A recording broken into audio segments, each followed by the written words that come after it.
Hola, en este siguiente video de nuestra serie vamos a preguntarnos un poco y entonces ¿cuál es nuestro papel como padres en la salvación de nuestros hijos? Y para eso quisiera que pensáramos algo que hemos venido hablando. Primero, la salvación es algo que es una obra de Dios. Nosotros no podemos ni debemos intentar manipular la conversión. Dice Juan 1.12 que Jesús vino a los suyos no le recibieron, pero a todos los que le recibieron, a los que creen en su nombre, se les dio la potestad de ser hechos hijos de Dios, que no nacieron de sangre, ni de voluntad de carne, ni la voluntad de un hombre, sino de Dios. Nosotros no, como hombres, no podemos manipular la salvación. Eso es una obra directa y exclusiva de Dios y del Espíritu Santo. Entonces, entender eso. Segundo, que es un regalo de Dios por la fe. También lo vimos en el video anterior.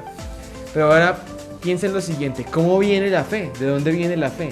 Y aquí es donde viene nuestro papel como papás y es a través de la predicación. Mira lo que dice Romanos 10 y ahí nos vamos a dar cuenta en dónde entramos a jugar para la salvación de nuestros hijos o parte de la salvación de nuestros hijos.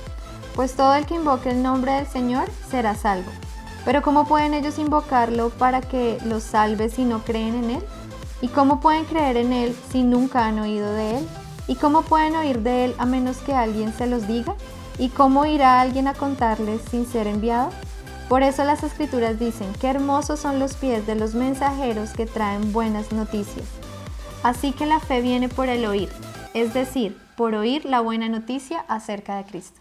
Entonces, efectivamente, la salvación es por gracia, por la fe, es una obra de Dios, pero Dios tiene sus medios para llevar a cabo ese proceso.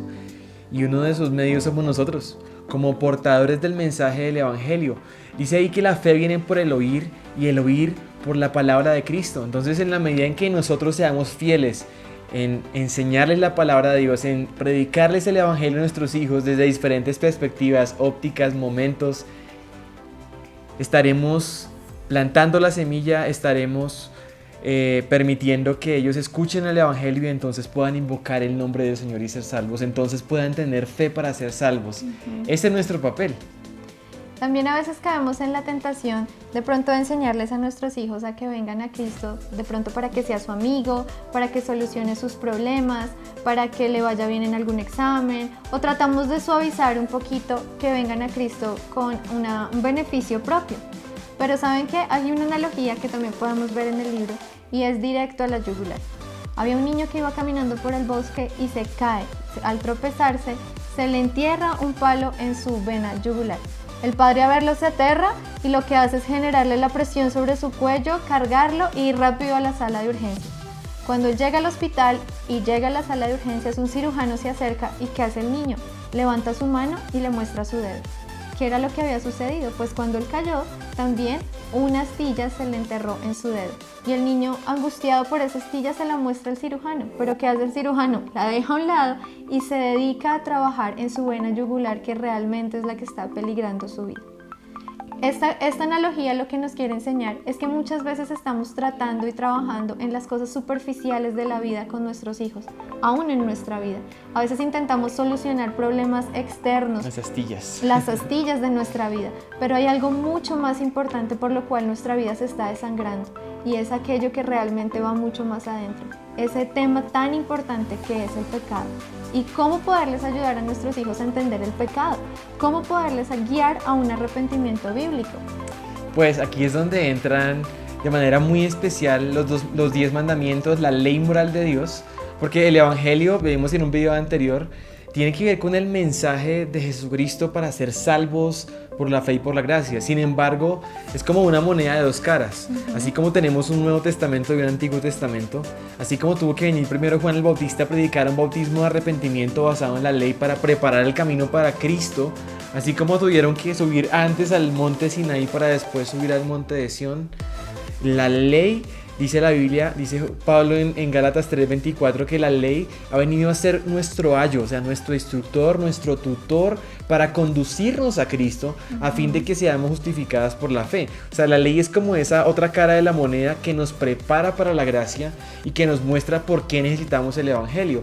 Es un aliado poderoso que tenemos a nuestro favor para hablar a la conciencia de nuestros niños porque ellos ya tienen una luz de Dios donde pueden identificar el bien y el mal. De hecho, la ley muestra lo excesivamente pecaminoso que es el pecado. Mira lo que dice, por ejemplo, Romanos 7:13. Dice, entonces lo que es bueno vino a ser causa de muerte para mí. De ninguna manera se refiere Pablo a la ley, al contrario, fue el pecado a fin de mostrarse que es pecado el producir mi muerte por medio de lo que es bueno, para que por medio del mandamiento el pecado llegase a ser en extremo pecaminoso.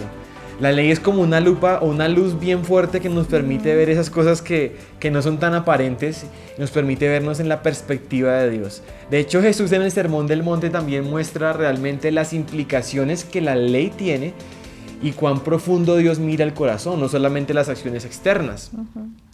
Ahora, la ley, podemos hacer una analogía y es la analogía del espejo. El espejo de la ley lo podemos ver de diferentes formas. La ley realmente nos muestra cómo mirarnos ante un espejo y podemos ver nuestro corazón en la perspectiva de Dios, en un estándar divino.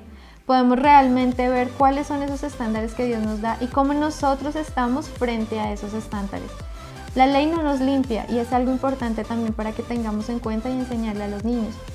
La ley no limpia nuestro corazón, no nos salva. Un espejo no lo hace, para que lo recuerden. No nos justifica. Si ustedes se miran a un espejo normalmente se ven sucios, pero no se pueden limpiar con el espejo. Tenemos que ir a buscar el agua, el jabón o arreglarnos un poco, pero el espejo como tal no puede hacer absolutamente nada. Esa es la analogía del espejo. También, si rompemos un punto de la ley, solamente uno de la ley, dice la Biblia que también ya hemos roto todos los mandamientos. Y sucede también con el espejo. Si así se te cae el espejo o un poquitico del espejo se sienta, se golpea con algo, ya todo el espejo fue destruido. Entonces, así igualmente también es la ley. Es un espejo que nos permite vernos, es un espejo que no nos limpia, solamente nos está mostrando. Y si rompemos solamente un punto de él, lo rompemos todo. Por eso queremos enseñarles cómo la ley moral de Dios es una herramienta muy buena para que podamos realmente mostrar a los niños su corazón y su pecado. Los 10 mandamientos quizás hoy en día están un poco olvidados porque nosotros en la era del Nuevo Testamento y de la gracia, como ya no vivimos por ley sino bajo la gracia, entonces hemos olvidado, pero los 10 mandamientos nos muestran de manera clara lo que significa ser santo, lo que implica quién es Dios y su carácter santo. Y quisiera que pudiéramos pensar en algo, y es que los mandamientos tenemos que usarlos de manera legítima. La ley es buena si se usa legítimamente, dice Pablo. Pero si se utiliza de manera inadecuada, entonces viene a ser más bien un problema. O sea, si lo utilizamos como de manera legalista, y para poner una carga a nuestros hijos, como que ellos tienen que cumplir la ley para ser salvos, entonces ahí hay un problema de legalismo. La ley tiene que usarse para mostrar nuestro pecado y por qué necesitamos el evangelio, y la ley realmente prepara nuestro corazón para entender lo magnífica que es la gracia. Precisamente cuando entiendes que tú no mereces, pero Dios te dio lo que no mereces, entonces entiendes, wow, o sea, no lo logro entender y por eso veo cuánto es que Dios me ama. Por eso entiendes que aunque siendo un pecador, Cristo murió por ti, y por eso Dios muestra su amor para con nosotros. Por eso entiendes ahora por qué de tal manera amó Dios al mundo, a un mundo que merecía perecer. Dios envió a su Hijo unigénito para que todo aquel que en él cree no perezca, sino que tenga vida eterna. Entonces realmente aquí los mandamientos no los usemos para juzgar a otros, definitivamente, ni mucho menos para poner carga a nuestros hijos, sino para guiarlos a los pies del Salvador, a los pies de la gracia, y para que puedan comprender el infinito amor de Dios. Los 10 mandamientos no son un camino para la salvación, pero sí son un fruto de la salvación. Y después de que somos salvos, de que hemos recibido esta gran noticia de que Dios mandó su único Hijo para tomar nuestro lugar, ahora no queremos hacer otra cosa sino vivir en agradecimiento y amor por nuestro Padre. Ya pensaríamos 2 veces en volver a fallar, porque ya Él nos ha limpiado, nos ha restaurado. Entonces automáticamente, como Él pone un nuevo corazón, un nuevo nacimiento en nuestra vida y es Cristo en nosotros trabajando, podemos aprender día a día y cada día vamos mejorando. Sí, podemos fallar, no somos perfectos, también podemos caer en pecado, pero cada día debemos estar mejorando y siendo perfeccionados a la medida del varón perfecto que es Jesucristo, que Él es el que está en nosotros. Entonces es importante poder entender lo que realmente implica la ley moral de Dios, los 10 mandamientos, como un camino para la gracia, pero sobre todo aquí trabajar y enseñar la gracia en todo su esplendor, porque el amor de Dios es donde se hace mucho más grande. También debemos tener en cuenta que un cristiano, a pesar de que pudiera llegar a pecar, claro que sí, es muy diferente a aquel que practica el pecado. Y dice Primera de Juan que aquel que practica el pecado es del diablo. Un cristiano en su condición y en su estado evita el pecado, huye del pecado, aunque si llega a caer, ¿sabe qué dice? Abogado tenemos para con el Padre, a Jesucristo el justo, y por eso podemos confesar nuestros pecados y saber que nos puede perdonar nuestros pecados y limpiarnos de toda maldad.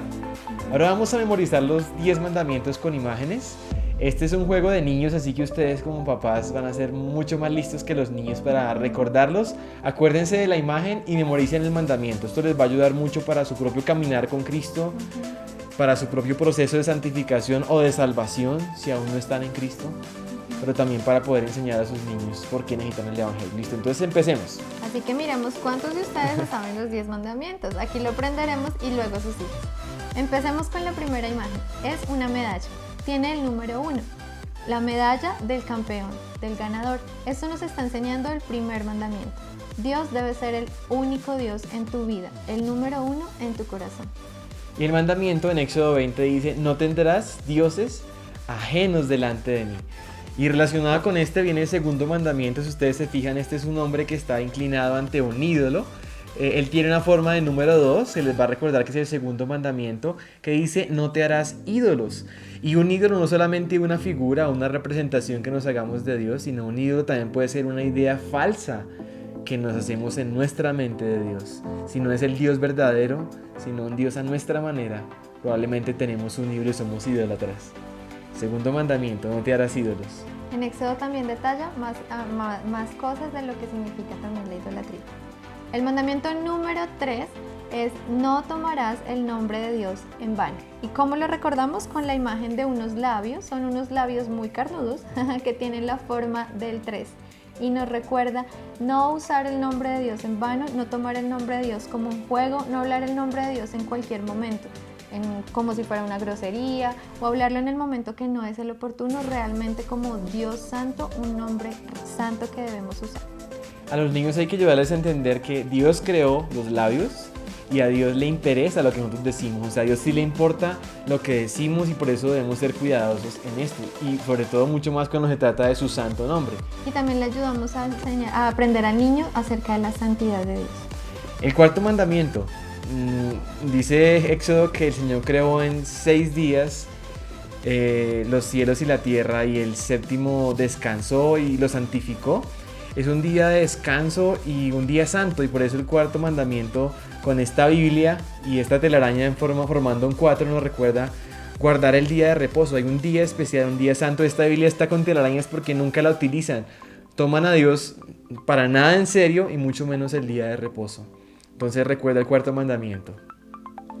El quinto mandamiento es papá y mamá haciendo malabares en forma de 5, que nos recuerda, creo que ya lo estás pensando: honra a tu padre y a tu madre.